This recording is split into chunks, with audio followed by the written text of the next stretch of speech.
from the studios of AM 950 KTNF, the progressive voice of Minnesota. Welcome to the Gailey Show. I am your host, John Parker. Today, it's our weekly Thinking Clearly, Thinking Queerly episode, where we sit down with a guest for the episode to help us think more queerly and clearly on the major issues of the day facing the LGBTQ and allied community. After that, I will continue my Queer and the Cosmos essay series. Today's guest is Dr. Manuel Betancourt. Manuel is a queer Colombian culture writer and film critic. He is the author of The Male Gazed on Hunks, Heartthrobs, and What Pop Culture Taught Me About Desiring Men, as well as the book Judy Garland's Judy at Carnegie Hall. You've seen his writing everywhere from BuzzFeed, Film Quarterly, LA Review of Books, GQ Style, and more. His newest book, which is what we're going to talk about today, Hello Stranger, Musings on Modern Intimacy, came out earlier this year. So I guess I should start with, hello, stranger. Manuel, welcome to The Gailey Show. Thank you for having me. Okay, so your book is dedicated to Natalie Portman, which everything should be dedicated to Natalie Portman. But for you, why did you dedicate this particular book to Natalie? Yeah, so Natalie stars in one of my absolute favorite films of all time, and it's a movie that I have not stopped thinking about since I saw it back in 2004. The movie's called Closer. It was directed by Mike Nichols, and it stars Natalie, Julia Roberts, Clive Owen, and Jude Law. And it's all about these like interlocking couples who live in London who like seduce one another and break up one another and fall for the other and sort of seduce each other again and then get some sort of like emotional revenge. And it's, I saw it when I was in college, and I just thought it was the coolest, ugliest, most romantic, most devastating adult drama that I had seen. And I truly have been thinking about it nonstop, I guess, for now more than 20 years, and especially Natalie's character, who's this like cipher of a siren. She's sort of like a former stripper that arrives in London and tries to like remake herself, and then has this like meet cute with Jude Law. So she falls for him, obviously, as we all would, and he falls for her. And then that sort of like meeting with a stranger allows each of them to sort of remake their life anew, and then that keeps happening every time each of them meets someone else. And so she became sort of the guiding force and the North Star of this book about what it can mean to meet a stranger and what it can teach us about ourselves, about our lives, about the relationships we want to build, and how that ephemerality, that casual encounter, could be quite thrilling and fascinating. And so the book is sort of an extended examination. And so I couldn't do that without, tipping my hat to her at the beginning. Well, and here's the cover for those of us who are watching on YouTube. It's a gorgeous cover.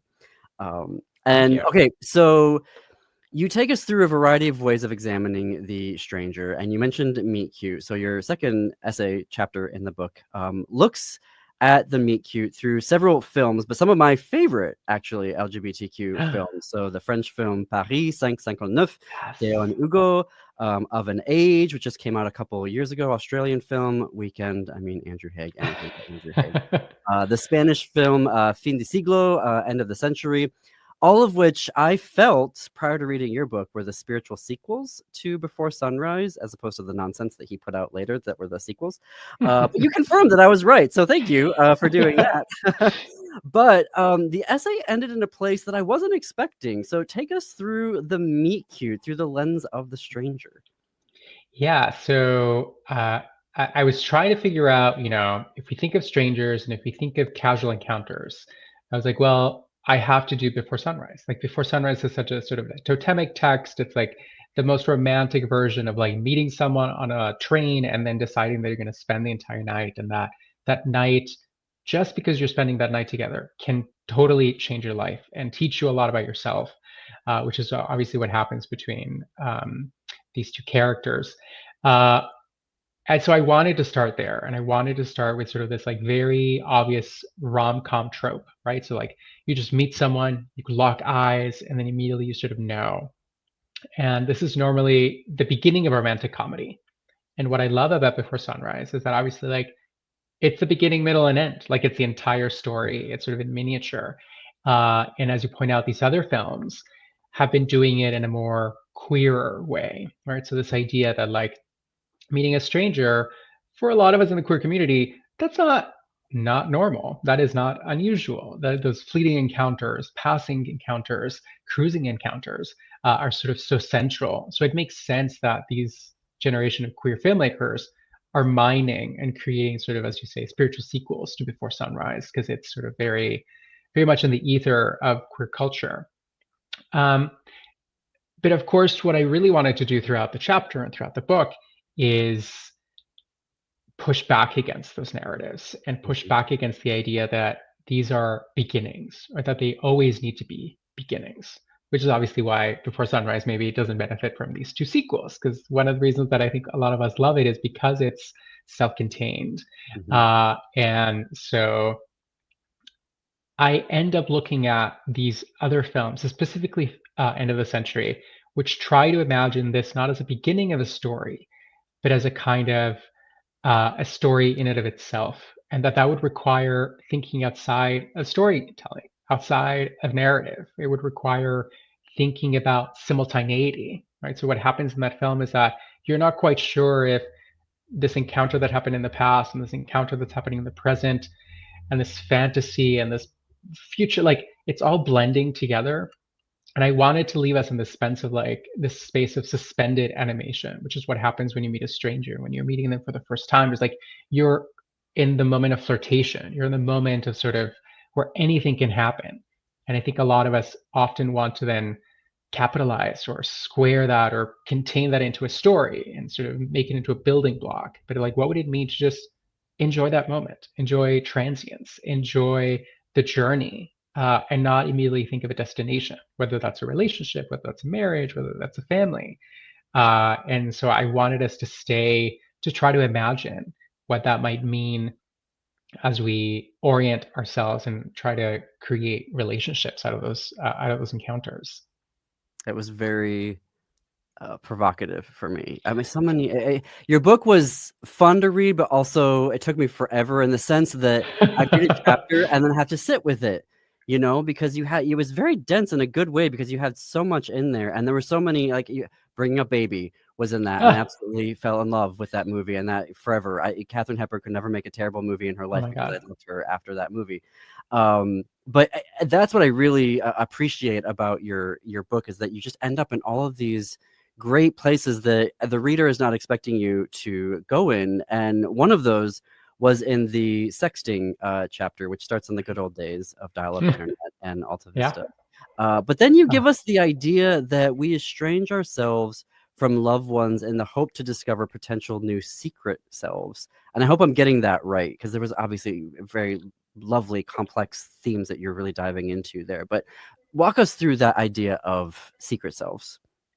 Yeah, so I think one of these stories that we tell ourselves is that those who we are closest to knows us best, right? So if we live with someone, if we're in a long-term relationship with someone, they are the ones who know us best because they presumably know know all of our different selves. But I think sometimes the beauty of meeting a stranger is that they can reveal parts of yourself that you may not be sort of quite even conscious of. And a lot of the book hinges on all these like cultural readings and cultural criticism, but filtered throughout is also my own personal experience, and Mm. that was very much the case with my marriage. That I felt having this kind of witness and having this kind of like audience with me all the time had ossified me in a way, and that like I couldn't talk about certain things that I wanted or certain desires or wishes or wants or whatever.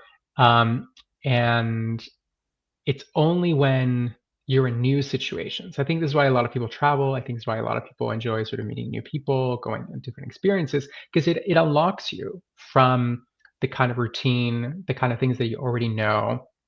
And these secret cells, I think, especially in this like post Alta Vista world, a lot of us have sort of um, contained them or sort of secluded them in our phones, in our social media, in our DMs, in our interactions with people who we don't know. And this was one of the things that I sort of loved and this dates me and ages me in a very specific way, but like there was a time when the internet allowed you to be truly anonymous. Mm-hmm. That nothing, it was not tied to your email address, it was not tied, your social media was not tied to your Google and your Facebook, and sort of had created this like real version of yourself. Like you could just, we surfed the web and we went to all these websites and we could sign up and we didn't need emails, we didn't need anything. And so it was a kind of freedom. And I think wanting to tap into that and wanting to sort of imagine who we could be, I think that was what I was trying to think through in terms of sexting and how it's been changing and how it can actually maybe like reveal a different part of yourselves as we delve into it and have fun doing it in the process. Back when email addresses were fun. Oh my God, yes. And it didn't One have of to be my tied to your brand. Yeah, I still remember when I arrived to college, like the first time I made my college address, it was like Legolas at ubc.ca, and then I realized like, oh, that's not going to work when I had to like give it to my professor, so then I had to change it. But this is what we used to do. They used to be this like really funny ways in which we expressed ourselves. And you had like a different one every week. Or at least I did. Absolutely. I did. Yeah. I think mine was Blue Monday 1601, which was a reference to Shakespeare and the song Blue Monday. Amazing. It was an AOL. And I think I had one, was it Hotmail? Pseudonym X. I don't even know what I was trying to do there, but we are coming up on a commercial break. There's still so much. I mean, I'm literally scrolling through all of the questions that I do, and I will probably get through like a third of them. We are going to take a break. If you want to buy your own copy of Hello Stranger, I have put a link in the on our website in today's episode description. So you can go to am950radio.com, pull up The Gaily Show, look up today's March 27th episode. If you're watching on YouTube or listening on Apple Podcasts or Spotify, etc., you can find it in the show notes as well. We are also including links to Manuel's social media and all of his websites as well. Speaking of, you can follow The Gaily Show on Blue Sky. We have ticket giveaways and more progressive news and analysis. You can follow us at thegailyshow.org. More with Dr. Manuel Betancourt after this quick break.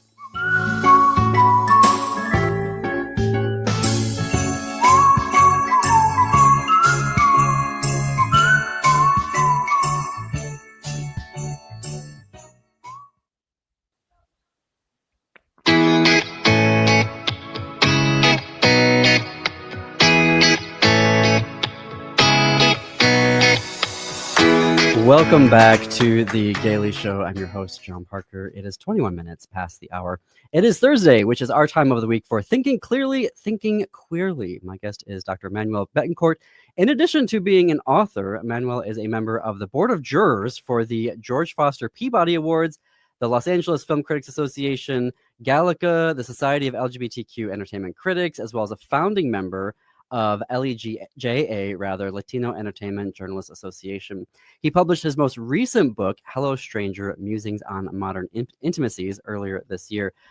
Looking at your bio, by the way, it made me feel like an underachiever, so take a vacation, dude. See, I feel like an underachiever. When I look at mine, I was like, oh, who's that guy? It was like pages. I was like, come on. So if you want to learn all about Manuel, you can go to his website, link in the bio and our show notes. Okay, I want to turn to another chapter. It was the subject of cruising. Why should strangers not be lovers and yet remain strangers?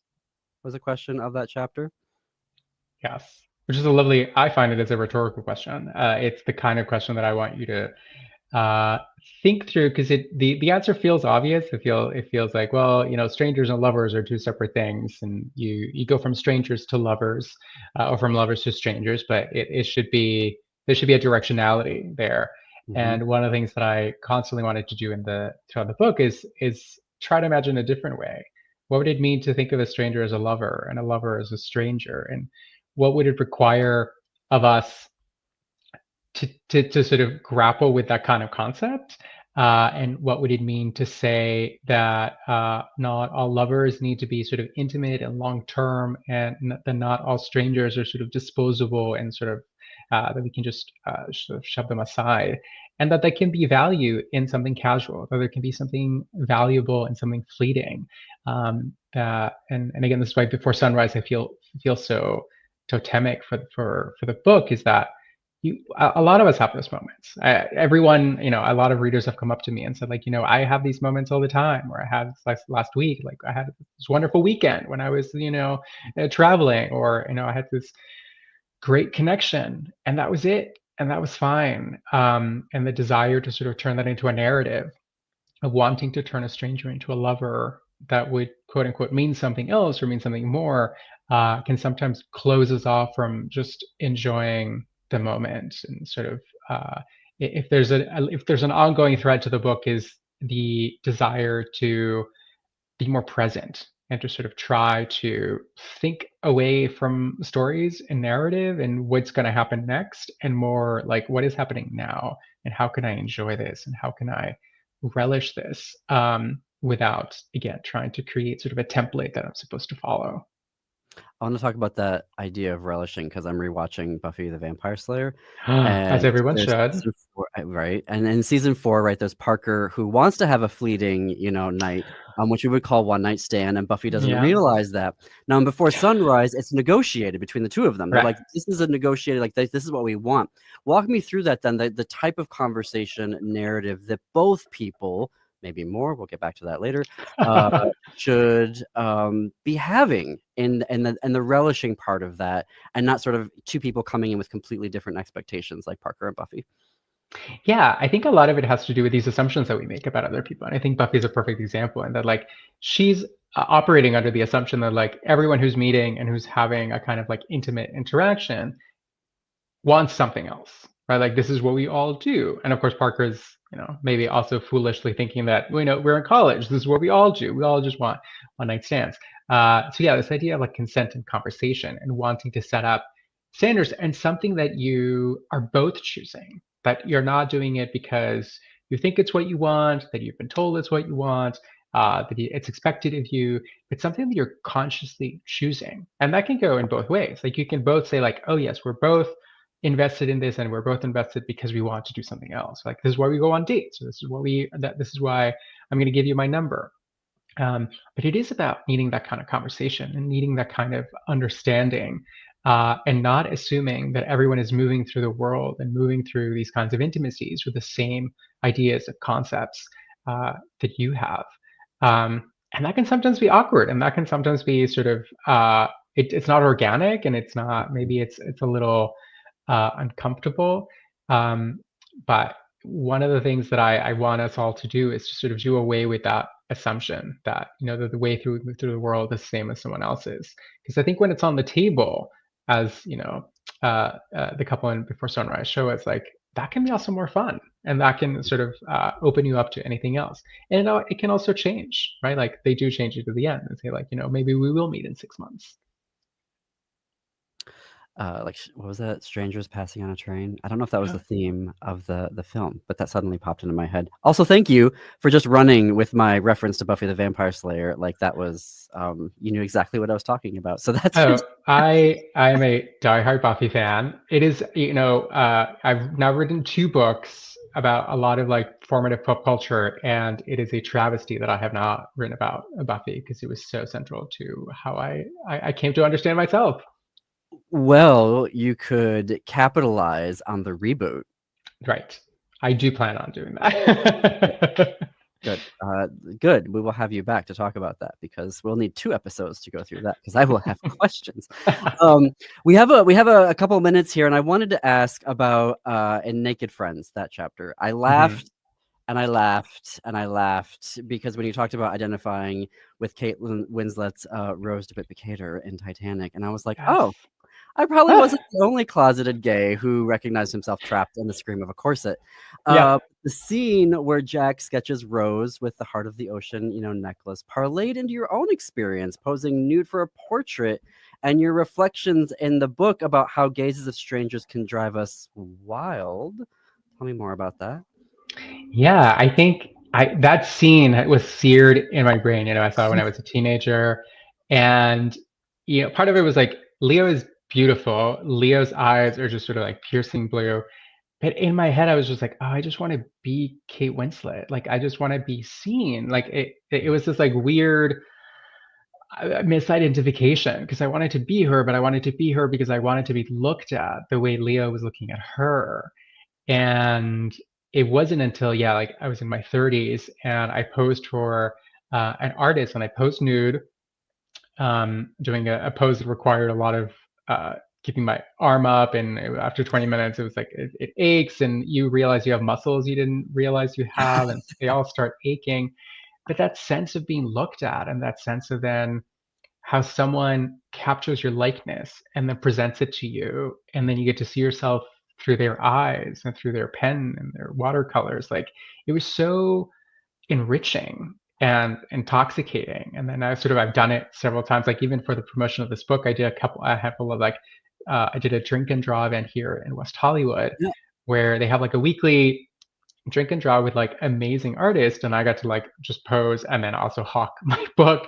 But I just really enjoy seeing how other people get to see you, and it's kind of this like meditative space where you can just, all you can do is think, all you can do is sort of be in your head, and then eventually everything sort of falls away, which is I just find it so zen and so relaxing. I've got to fit in a break here. Be sure to connect with our sponsors and advertisers. They make conversations just like this one possible. Tell them that you heard about them on The Gaily Show on AM 950 Radio. More after this break.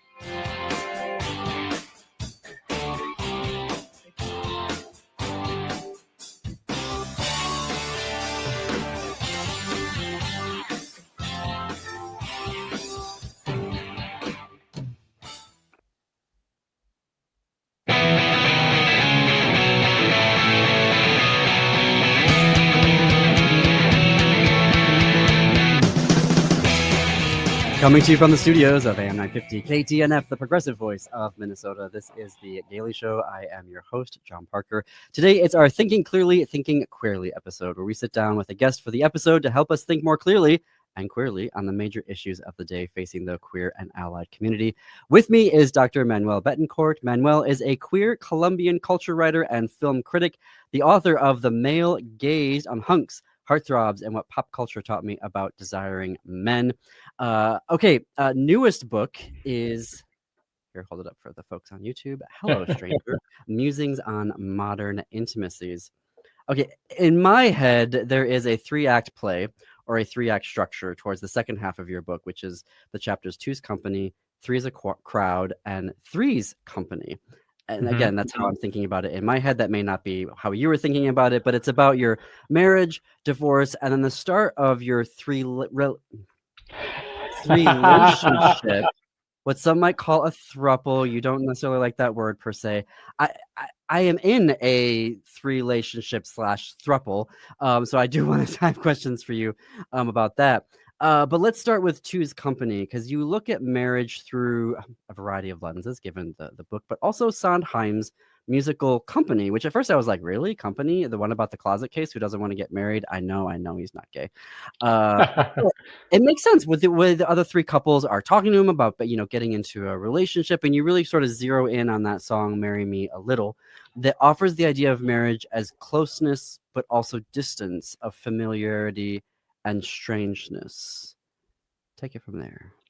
Yeah, I love Marry Me. I mean, I love Sondheim. I love Company, but I love Marry Me a Little, because it imagines marriage as a kind of like practical, pragmatic, kind of logistical relationship.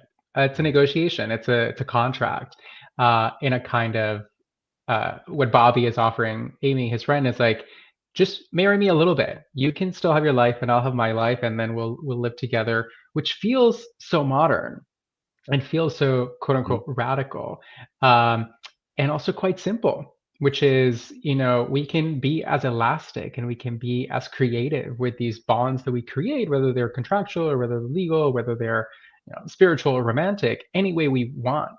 And what I love about that song is that it imagines a space where that could happen. And of course, the show doesn't they can't follow through. It needs Amy to get married. It needs Bobby to continue to be this like bachelor wink wink.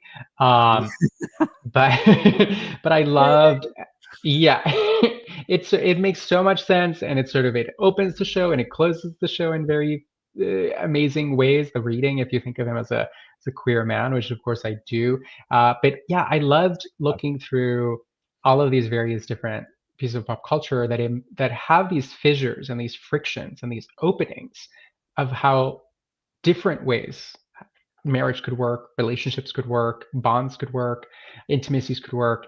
And then my book is sort of trying to sort of broaden them and think like, what would it mean to ask someone to just marry you a little? It reminds me of this new phenomenon of lavender marriages, Mm-hmm. which is queer people marrying straight people to just sort of have the companionship of it. I mean, it sounds very contractual, but there's just so much more going on there. But I'm going to stay focused on your book. Because in Three's a Crowd, you break down how our language fails us in trying to describe, and I'm going to put big quotation marks here, adultery, right? So you're Mm-hmm. talking about how, like, if we say we strayed, then that means not a path we stayed on. Indiscretion is a lack of judgment. Adulterer is like this notions of pollution, which I thought was a really interesting connotation there. Cheater, right, playing outside the rules. And you wrote a really great sentence here that I want to read, which is, it's always baffling, though utterly understandable, how stories about affairs so seldom push us to think outside of the rules of engagement, and affair so clearly upends. Unpack that for us. Every time someone reads a line back to me, I was like, "Oh yeah, that's who? Okay, yeah, who wrote that? That's a great line." I know It's it's audacious for the interviewer to read the author's work, but I mean, I literally marked it in the text. yes, I wanted to write about affairs and I wanted to write about cheating because what I found is that a lot of these stories ends up being about um, learning about yourself, right? Like someone cheats, someone strays, someone sort of runs aside, and then they sort of realize something about themselves or realize something about their marriage, and then sort of they go back. Sort of the affairs are sort of like a way of knowing yourself better, right? Again, a stranger allows you to see something from the outside, you turn it inward, and then you go back to your life. Um, and I think part of something that we don't ask ourselves often is then trying to hone in on that. Like, what would it mean to be able to explore that without blowing up a relationship, without blowing up a marriage? What would it mean to be able to have those like self-knowing, self-questioning kinds of moments or interactions without your world sort of crumbling down? And again, just as before, it then would fall under consent, it would fall under communication, it would how could we create uh, a system, an environment, a consensual environment, and I think that's the key over and over again, so that we could have those encounters, and so we could have those moments of self-awareness that affairs can sometimes offer us, without them being the red line that they've sort of become, or that they are often treated as. Which then leads into Three's Company. So Mm-hmm. thruple, three relationship. I love this essay as a person. It'll be 14 years this August that we have been together, and it's just the three of us. And it is weird in trying, I mean, just in my own personal experience of trying to explain this over the past 14 years, of thruple is a weird word because it just sort of denotes couple. Right. Ménage à trois is basically what, the straights are just like, oh, it's all about sex, right? Which I'm like, Right. no.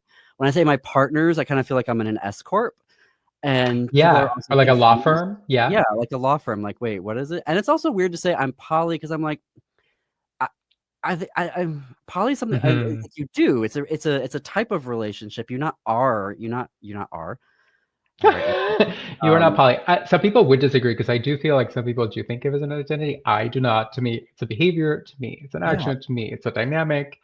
Uh, it is hard to have it become legible because the only ways we have it to make legible are ways that already exist. But Hmm. it's hard to be, and I think that's why throuple is so helpful and also so it elides, which is why when I landed, Google landed me with this like ridiculous word, the relationship. I was like, oh, there's there's a weirdness, there's a weird math, like because it's not just a relationship, it's like three different relationships. Like you have one over here, one over here, one over there, and then the three of us. Like and the way that those all overlap and the ways that they're the same and not the same and simultaneous, and they move and they like that that feels, but that's hard to wrap your head around if you're just used to one and one. I had never heard of threelationship, and I love it, and I'm gonna start using it because I feel like throuple still centers couple and puts you in constant conversation with a couple and why aren't you a couple? Whereas like Right. threelationship for me is like you're dealing with the configuration of a relationship. That's what's being denoted Yeah. in the word. And so I loved that. I loved how you were, because it's something that the three of us have wrestled with, of how do we describe this, and also how do we describe it, how we use different language to different people. Like I found when I was in work scenarios, I relied on partners because I'm like, well, that sounds official, you know what I mean? And we're in a work environment, so this is an S corp way of talking about, if I disclosed it at all, because you're sort of also like, I don't want to have to talk about like the questions that, do you all sleep in the same bed? I don't Same bed. People tell are you that. obsessed with sleeping habits and sleeping arrangements. It is also the first question we all get. It's like, yes, we have a California king. Get over yourself. Like, I'm not asking you what type of pillows you have with your wife. Like, why is this a thing right now? And why is that the first thing that you go to? Well, I think we know why it's the first thing people go to.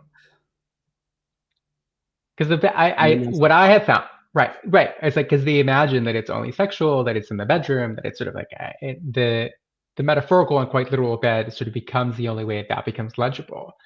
And then you don't want to downplay that, but you also don't want to center it.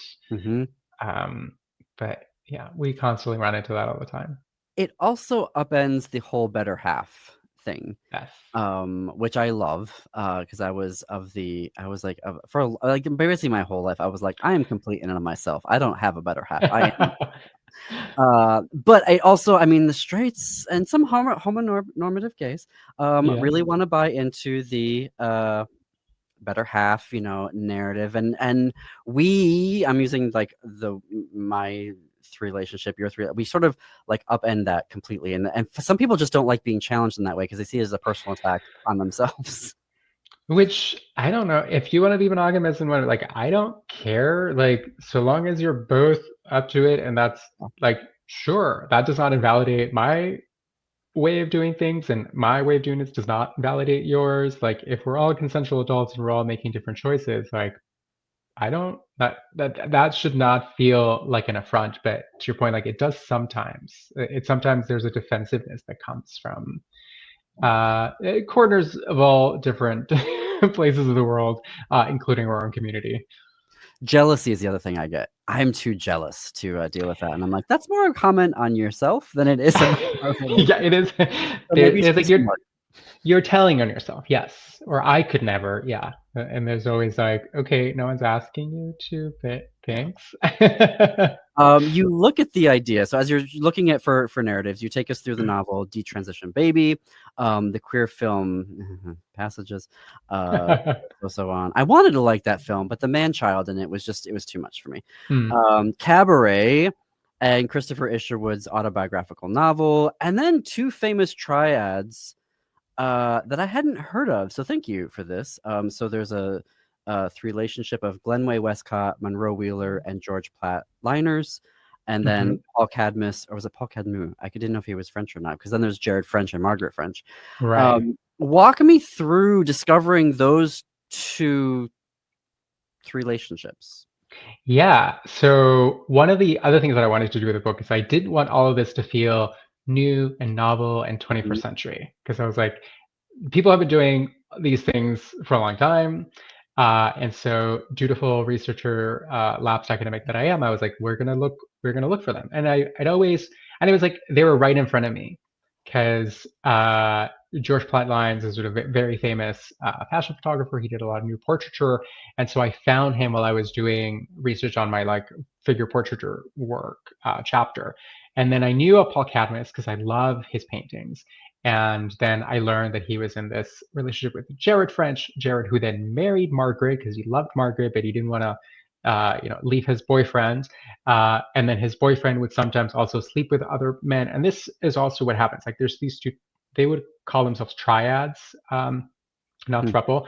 But they were sort of open and kind of poly, and they were always like be sleeping around. So Glenn Lee Westcott writes this novel, writes in these journals about how he struggled with wanting to stay with his boyfriend because his boyfriend had fallen in love with a younger man, but didn't want to find sex somewhere else, but couldn't find it in it. And so I was like, oh, this all feels so modern. But this is happening in the 30s and the 40s, and they were friends with Christopher Isherwood, and sort of it. There's this constellation of queer folks who were creating this like new intimacy. So I sort of happened upon them, but they were in a way they were always sort of in front of me, and I love that they were already. And of course, none of these relationships were perfect, and none of these were like, oh, and they all lived happily ever Yes. after. They all wrestled with anxieties and jealousies, and what could they do for one another. Jared and Margaret were actually married, and then they had a house, and then Paul had his own living arrangements, and sort of all these things that even modern queer poly folks are going through right now, like they were already struggling with back then. And I just loved being able to sort of pull that history and sort of remind us that there is a kind of history to all of this. And I'm sure I could have gone further back, but I just there's something about the 20th century that I just love. Darn it. We are at time. For me, the book was, I don't know if you've read the novel, Michael Cunningham's A Home at the End of the World. Yes. I didn't even realize that actually laid the groundwork for me to be in the relationship. But we are at time. We are going to include links for the book and how to connect with Manuel on our show notes on our website, am950radio.com. Dr. Betancourt, thank you for joining us here on The Gaily Show. No, thank you for having me. You have a standing invite, so I want you, when you have that Buffy book, come back. Of course. All right. Coming up next, I'm going to continue our Queer in the Cosmos essay series. One last break, but so much still to get to here on The Gaily Show.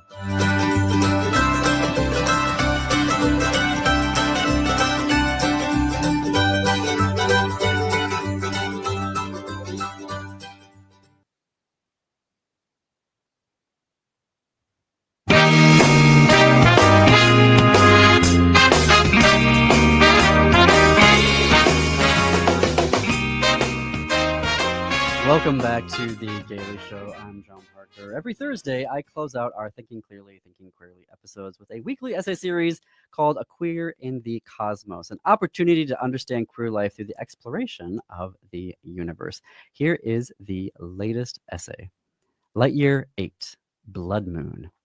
A couple weeks ago, there was a blood moon. It was rude enough to be at 1:30 in the morning, but polite enough to be on a Sunday morning where I could sleep in afterwards. A blood moon is simply a lunar eclipse. As we pass between the sun star and the moon, we cut off the moon from our sun star's light. There is just enough light to streak through our atmosphere, however, onto the moon, giving it its bloody hue. I write sun star as a reminder that the sun is not some random celestial object as humanity has considered it for thousands of years, but a G2 dwarf star. So I write sun star to denote to you that I'm talking about our star. I do this to remind us that every day we are bathed in starlight, and it's starlight that reflects off of the moon, except when we're in between it. My partners went to sleep on the promise that I would wake them when the blood moon would begin. There was no way I was going to sleep. The full moon was luminous and bright on a fantastically clear night in northern Wisconsin. As I was reading and then playing Marvel Contest of Champions on my phone, the night progressed towards midnight and the moon progressively dimmed like a light bulb losing its juice. At 1:15 a.m., I woke my partners, and we looked through the bathroom window with binoculars as the red slowly bled over the moon's surface.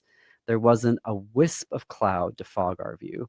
It was also warm enough in the high 30s to go outside in a coat and not be uncomfortable. By 1:30 a.m., there was totality, which lasted an hour. We observed it for about 20 minutes before returning to bed. Our standard binoculars gave a rather good view of the reddish craters and could let you imagine it was Mars, or how neat it would be if the moon was a different color than its regular pristine white on a daily basis. Even without mythology, knowing that the blood moon is physics, it still possessed an ethereal quality. The world during that time was fantastically different. The Incans believed a jaguar ate the moon during a lunar eclipse, causing blood to cascade over it. Fearing the jaguar would come for Earth next, they made as much noise as possible to scare it off during the eclipse, like they would with an earthbound jaguar, a collective noise of shouting and spear shaking and dogs howling. For the Chinese, it wasn't a jaguar, but a dragon. For the Vikings, it was sky wolves. The most notoriously evil blood moon was when Christopher Columbus crashed into Jamaica. The indigenous people took care of him and his crew, but after a period of time, wanted them to take off. Instead, Columbus had a lunar calendar, and right before the eclipse demanded that the indigenous people continue to serve him, or else his Christian god would bleed the moon. As the lunar eclipse began, the indigenous people freaked and caved to his demands. We understand it as a blood moon only recently when the charlatan ministers John Hagee and Mark Blitz attempted to hoodwink people to believe that because the 4 lunar eclipses between 2014 and 2015 would each occur on a Jewish holiday, this would be the start of the end times. They quoted the book of Joel, which said that the sun will turn into darkness and the moon into blood before the great and terrible day of the Lord comes. I grew up with the end times. In our church's library, there weren't a lot of videos at all, but prominent among the few that were there was a 1970s film series of Christian horror films. 4 films of the end times: A Thief in the Night, A Distant Thunder, Image of the Beast, and The Prodigal Planet.